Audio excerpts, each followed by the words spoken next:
الله الرحمن الرحيم ولا تقربوا مال اليتيم إلا بالتي هي أحسن حتى يبلغ أشده صدق الله العظيم وصدق رسوله النبي الكريم الأمين إن الله وملائكته يصلون على النبي يا أيها الذين آمنوا صلوا عليه وسلموا تسليما اللهم صل على سيدنا ومولانا محمد وآل سيدنا وأصحاب سيدنا ومولانا محمد وبارك وسلم وصل عليه.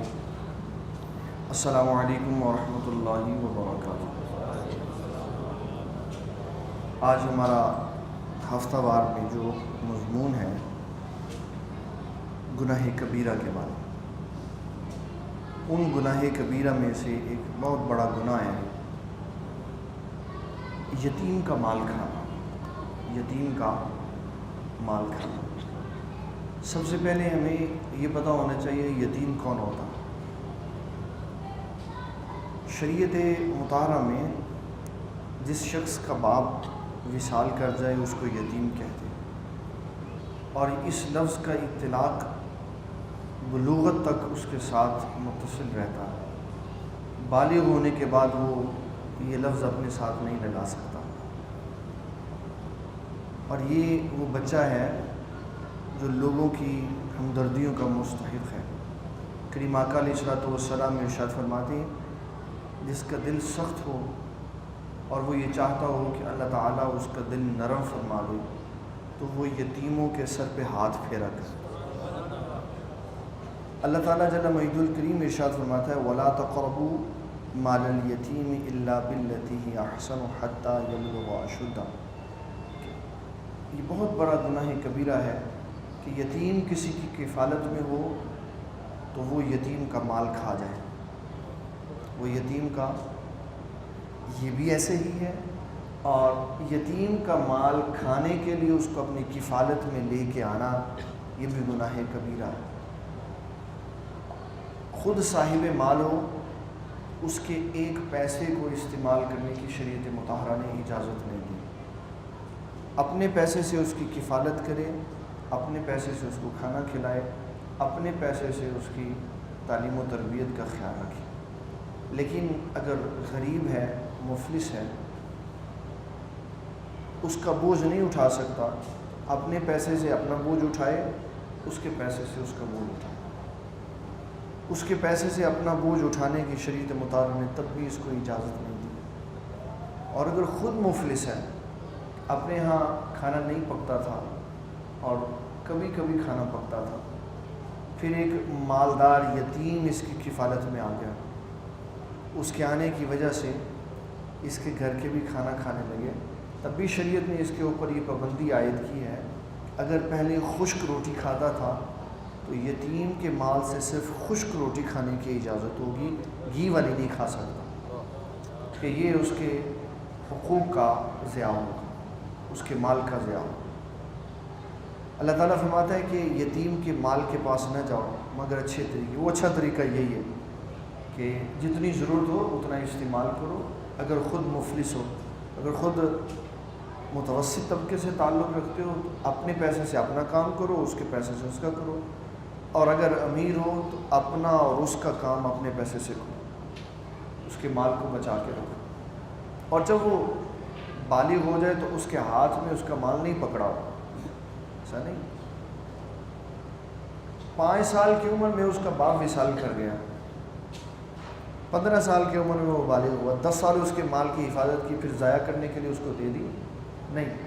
قاضی ابو یوسف رحمۃ اللہ علیہ فرماتے ہیں کہ پہلے اس کو کاروبار سکھاؤ، پہلے اس کو کاروبار سکھاؤ، نشیب و فراز بتاؤ کہ یہ کام میں کیا کرنے سے نفع ہوگا، کیا کام کرنے سے نقصان ہوگا. اس کو کاروبار سکھاؤ. کاروبار سکھانے کے بعد 2 نظریے ہیں، اس کو دے دو مال پھر ضائع کرے یا منافع کمائے، اس کی مرضی. لیکن قاضی ابو یوسف رحمۃ اللہ علیہ فرماتے ہیں 15 سال کی عمر سے لے کے 25 سال تک 10 سال جس کی کسٹڈی میں یہ تھا وہ 10 سال اس کے ساتھ اس کی پشت پناہی کرے، مال نہ دے اس کو، اور تجربات کرواتا رہے، سکھاتا رہے، محنت کرتا رہے، یہ عمر تکمیل عقل کے لیے کافی ہے۔ اور جب 25 سال کی عمر میں پہنچ جائے تو پھر اس کا مال اس کے سپرد کر دے۔ اب یہ بری الذمہ ہے، چاہے وہ مال ضائع کر دے، چاہے وہ اپنے مال سے فائدہ اٹھائے، پھر اس کے بعد بہرحال اس کا مال واپس کر دے۔ تو یہ اللہ تعالیٰ جل مجدہ الکریم ارشاد فرما رہا ہے کہ یتیم کے مال کے قریب نہ جاؤ، اس کا مال نہیں کھانا چاہیے۔ جو یتیم کا مال کھاتا ہے نا، نبی کریم صلی اللہ علیہ وسلم جب آپ سفر معراج پر تشریف لے کے گئے، آپ نے ایک وہاں بڑا خوفناک منظر دیکھا۔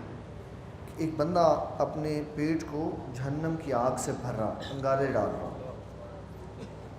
تو جبرائیل علیہ السلام سے پوچھا، جبرائیل یہ کس کا منظر پیش ہو؟ آپ کو تو پتہ تھا، نہ پوچھتے تو ہمیں کیسے پتہ چلتا؟ ہمیں بتانے کے لیے، تعلیم امت کے لیے نبی صلی اللہ علیہ وسلم نے پوچھا تاکہ ہمیں بھی اس کا علم حاصل ہو۔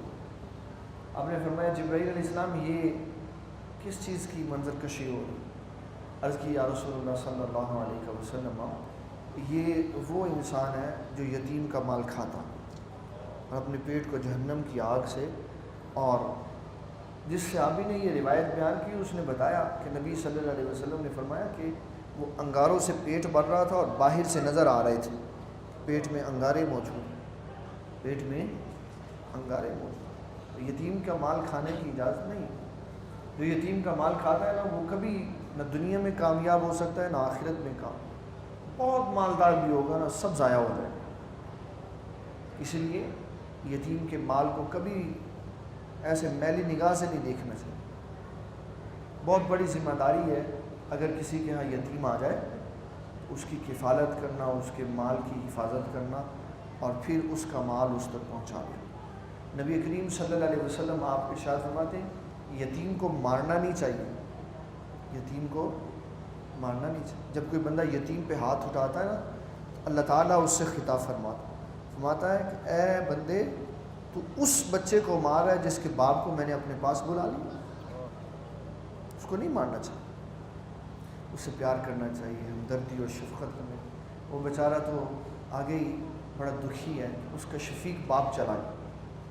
اللہ تعالیٰ جل مجدہ الکریم نے گناہ کبیرہ میں سے ایک بڑا عظیم گناہ یہ گنوایا ہے کہ یتیموں کا مال نہ کھاؤ، اس کے قریب نہ جاؤ۔ یتیم کے مال کی حفاظت یہ بڑی نیکی کا کام ہے، اور اس کو کھا جانا بہت بڑا ظلم ہے۔ میں اس کی ایک مثال عرض کرتا ہوں،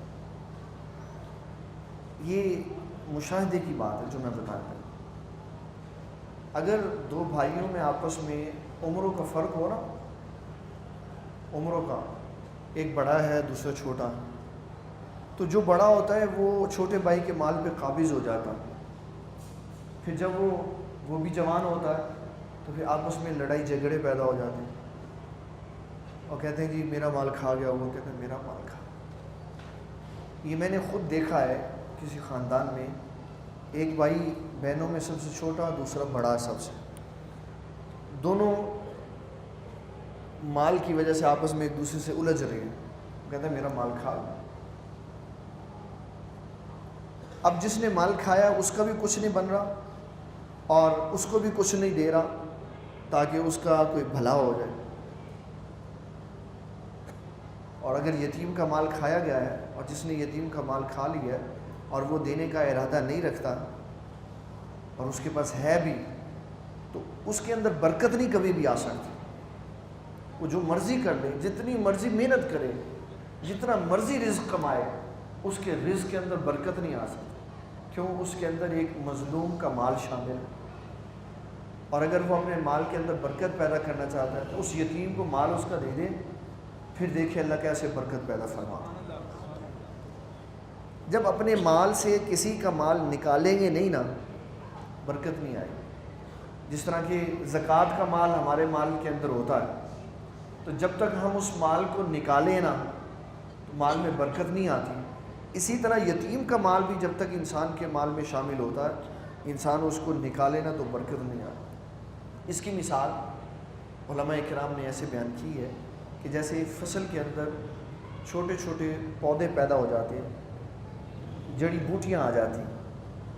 اب دیکھنے میں تو وہ پوری زمین بھری ہوئی ہے، لیکن درخت بیچ میں دو ہی ہے۔ اب وہ جب تک جڑی بوٹیاں اضافی شے کاٹ کے باہر نہیں پھینکے گا، اس کے جو اصل دو درخت ہیں ان کی قوت میں، ان کی تازگی میں، ان کی توانائی میں، ان کے پھلوں میں اضافہ نہیں ہو سکتا۔